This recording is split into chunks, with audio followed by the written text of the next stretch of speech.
Here, Ukrainian forces uncovered a massive Russian buildup by hacking into security camera networks near key Russian bases, discovering huge forces being amassed for the next wave of the offensive operation. Acting immediately, Ukrainians unleashed all available missiles and drones, devastating the convoys before they could ever reach the battlefield. The last Russian push toward Dobropilya ended in disaster, as understrength formations rushed in without proper artillery or armor support and were torn apart in a devastating Ukrainian ambush. Now the Kremlin is trying again. This time, Russia is redeploying full-strength brigades meant to spearhead through the Ukrainian encirclement.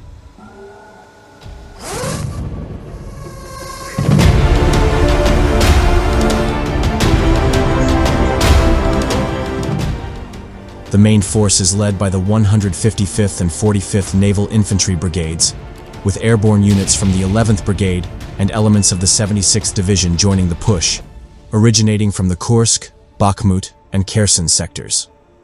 These are units that Russia has leaned on before to make high-risk breakthroughs. The 155th in particular has had to be reconstituted at least 13 times, most recently after disastrous losses at Kursk, making it one of the most repeatedly shattered units of the war. As Russian offensive efforts in these sectors are stalling, their success is being sacrificed and their forces redirected to the Pokrovsk front, trying to salvage a losing battle now unfolding at the Dobropilya salient. Ukraine is not waiting for this second wave to reach the front. Just like with the earlier ambush, they are intercepting Russians in transit. Ukrainian cyber teams have been tasked with hacking into Russian traffic and security camera systems across occupied regions. This gives Ukrainian forces real-time visual data on Russian convoy routes, timing, and staging areas, without having to rely on satellite or drone surveillance.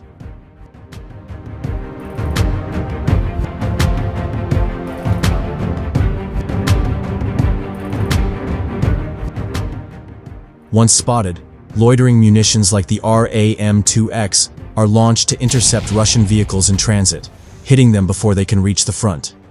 These are compact drones designed for convoy ambushes, capable of identifying moving vehicles, circling overhead, and then diving directly onto soft targets with devastating precision. Over the past week, Russian channels have repeatedly complained about these strikes, particularly in the Donetsk region. The videos show multiple trucks and armored vehicles being hit while in transit, often in areas far behind the front line. For Russia, this is a serious problem. Reinforcements are being lost before they can even enter combat. And unlike shelling or drone attacks near the front, these strikes are taking place in the deep rear zones previously assumed to be safe.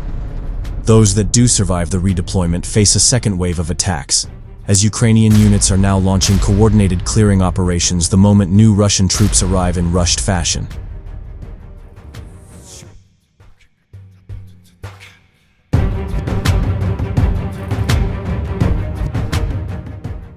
Footage from the 93rd Mechanized Brigade shows Ukrainian scouts advancing into a contested village under the cover of a T-80 BVM tank, flushing out remaining Russian defenders and methodically clearing the area.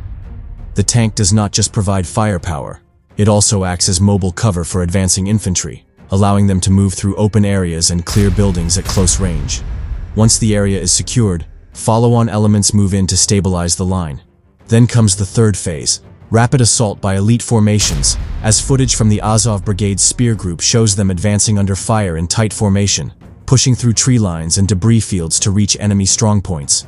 The footage shows that they do not engage in drawn-out firefights, instead moving rapidly under close coordination with each other and drone overwatch, using aggression and overwhelming force to break what remains of the Russian line.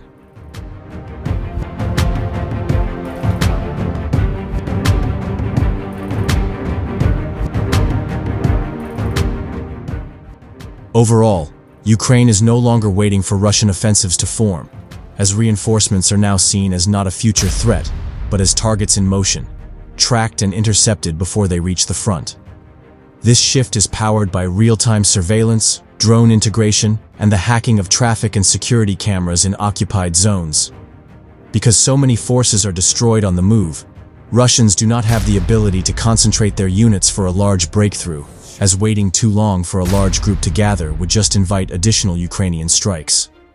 Essentially, Russia's offensive is being dismantled on the road, and Ukraine is striking faster than Russia can regroup, and the survivors efficiently cleared out. The operation began with Ukrainian Special Operations Forces clearing out Russian infiltrators in the settlement of Andriivka-Klevtsova, raising the flag of their unit, and laying the groundwork for the following operation. Ukrainian forces next targeted Russian positions along the approach to Tolstoy, with FPV drones and artillery softening up Russian defenses and restricting Russian maneuverability.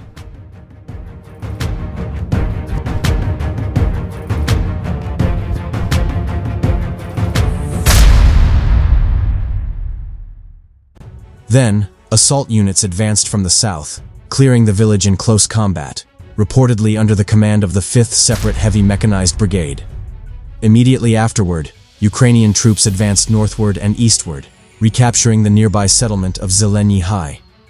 Footage shows Ukrainian Marines raising the national flag there, indicating full control and suggesting that Russian forces either withdrew under pressure or were neutralized during the clearing phase. Overall, Ukraine's counterattack in western Donetsk demonstrates how limited offensive action, when based on precise reconnaissance and strong tactical planning, can yield meaningful battlefield shifts without requiring a large-scale breakthrough. By exploiting weaknesses in Russian training, unit cohesion, and drone denial capabilities, Ukrainian forces have retaken key positions and are now positioned to continue pressuring the front southward, potentially aiming for the Mokry Yali River as a more defensible forward line to undo more months of Russian progress.